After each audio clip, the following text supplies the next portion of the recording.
Thank you, Dr. Relish. Yeah, that's very pretty, so I think it's already.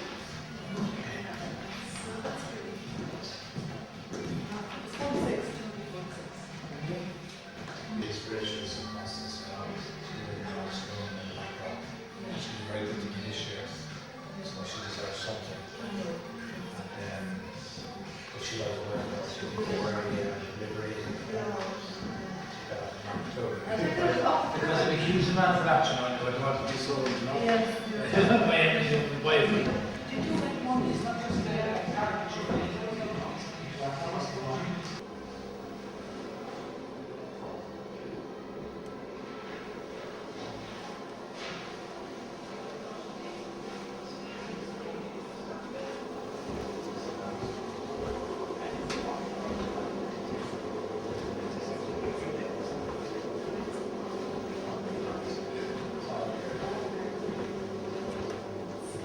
well, I said, half that now we've been argued the price of sugar again for Constance. And like your own portrait.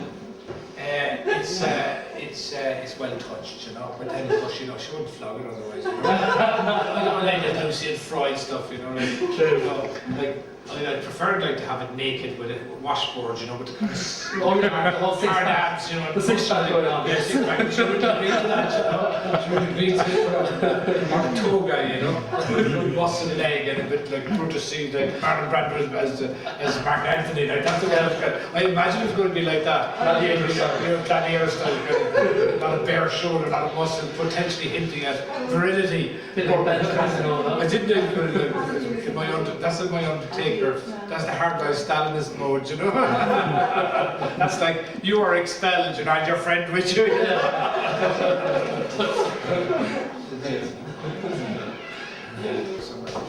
She's big woman, terribly good looking, and beautifully dressed.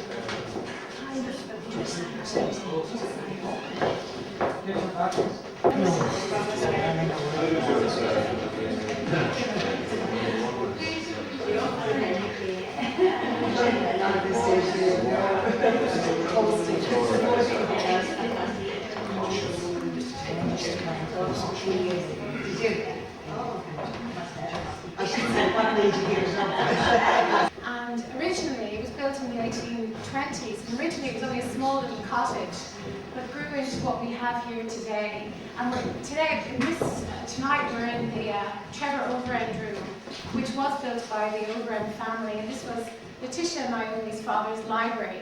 It was men only at that time. So we're delighted to see lots of glamorous and beautiful women here tonight. Before they died, Letitia and Naomi set up a charitable trust, and that's what we operate today in Airfield, and we use the estate for educational and recreational purposes. So we have a working farm.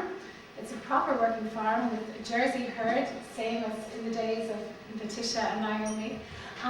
Formal gardens, an education program, an arts program, and we are currently in what is the restaurant and cafe, but also doubles up as our concert venue as well, and for exhibitions too. So our education program is about 7,000 kids who come through here per year, and they learn all about where food comes from, nature, plants, animals, and really it's quite successful, and I think we're honouring the Overend sisters in doing that, because that was something quite close to their hearts as well. So we're very delighted to have Senator Eoghan Harris here tonight to open the exhibition, and I'm really looking forward to hearing him speak, because I think he's always very interesting in what he has to say about arts and politics and whatever might come up, so I'm very much looking forward. And I welcome you here to Airfield tonight, because I understand you live only down the road and haven't been here before. But I urge everyone to come up during the day when it is absolutely fabulous here. The gardens are gorgeous. To actually see a working farm only 5 minutes away from the Dundrum shopping centre is really, I think, quite unique anywhere in Ireland. So, without further ado, I'll pass you over to Senator Eoghan Harris, and thank you very much.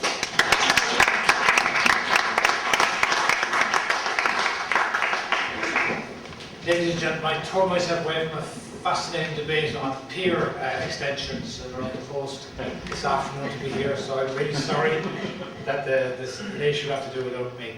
I'm very pleased to be able to do this for Nuala, who is the Nigella Lawson of Irish art.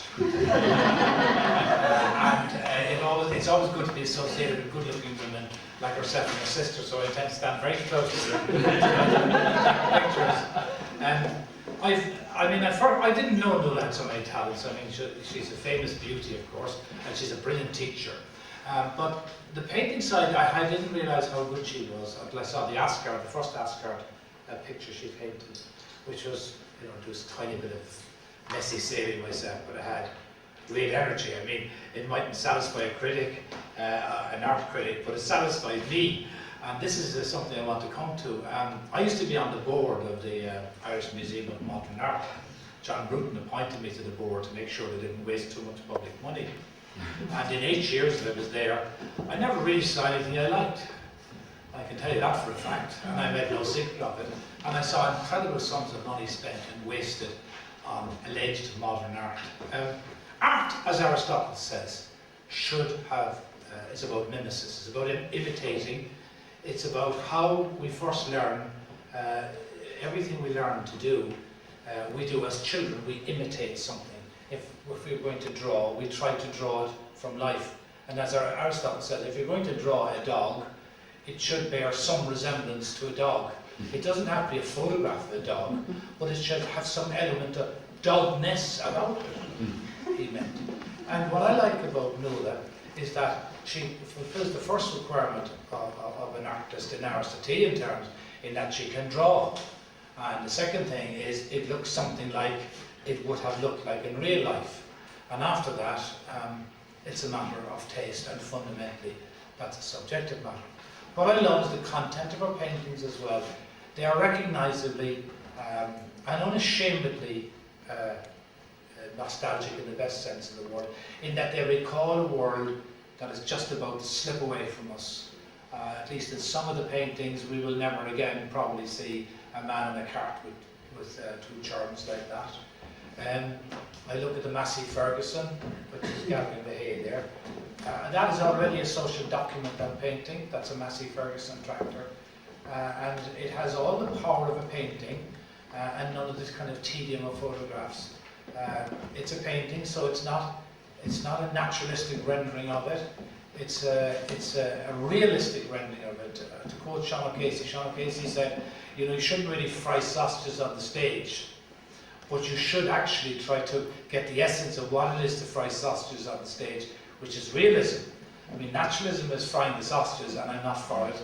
Realism is something that's analogous to frying the sausages, and that's not a photograph of Massey Ferguson tractor, but it's a painting of it, and as such, it becomes timeless in a way photographs don't do. That will never date, whereas photographs somehow seem set back in their period and always they're in the past, whereas that's kind of now as well. That's both here and in the past, and I thought it's very good.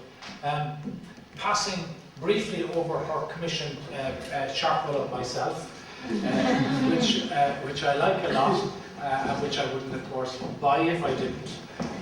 I feel like the Queen of England when her picture was painted, and it was painted works and all, she didn't like it. I'm very glad Nuala is not Lucian Freud, in which case it would look terrible.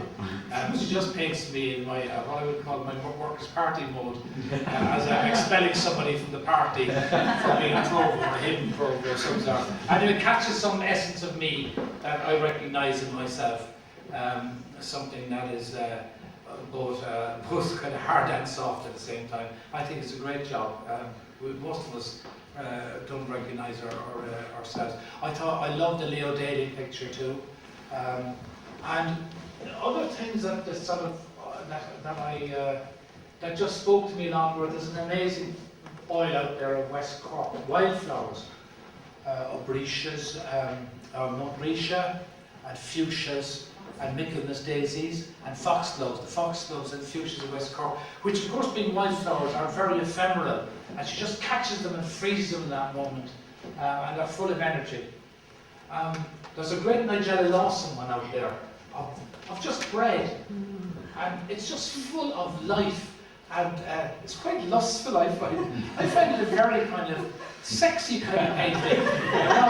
I mean, for me, of course, food is sex, you know. And I mean, sometimes I'd rather have a loaf of bread, you know, rather a crusty loaf than anything else. And as I get older, in fact, the trusty loaf wins out every time. But there's something Nigella Lawsonish about that one. It's full of energy and life. And I love the one of I call her of her father. She talked to me a lot about him.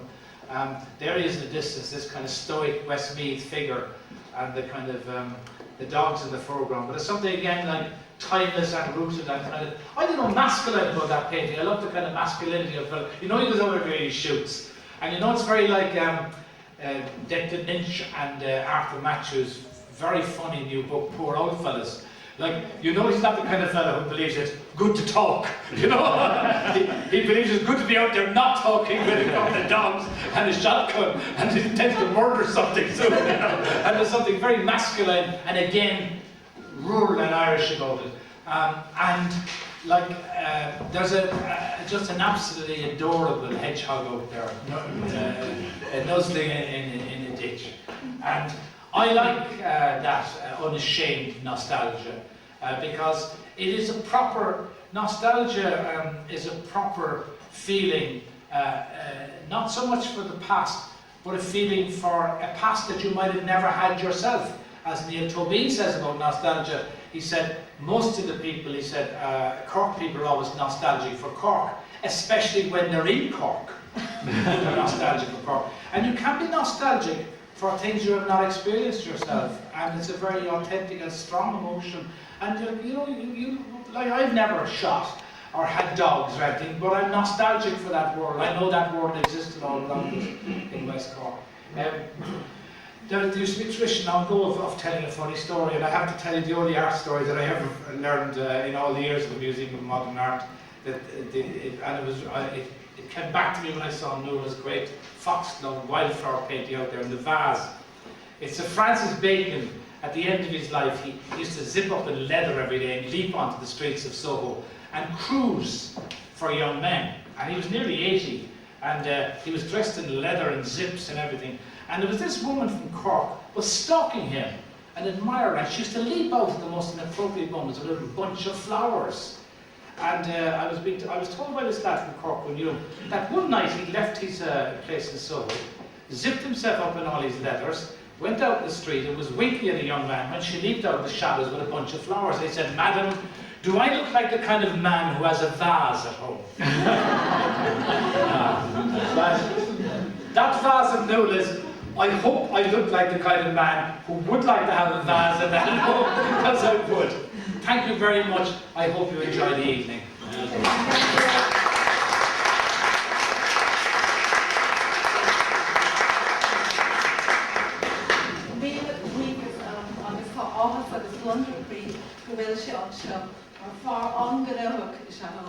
I'm very happy to have Owen here tonight. It's an honour because I realise how busy he is.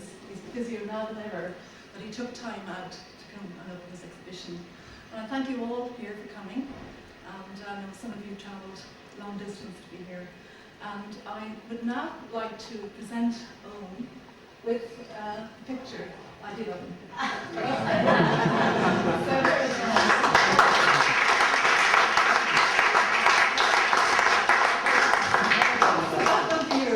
I would say then to Kenny, buying you and turning it to dartboard.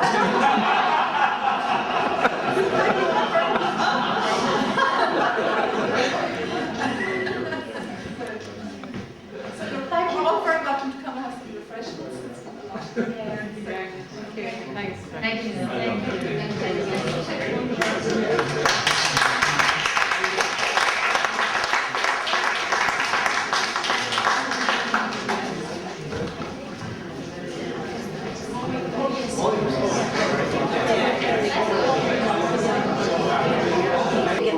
Even and going and things like that. So there's kind of a flux of remembering the simplicity.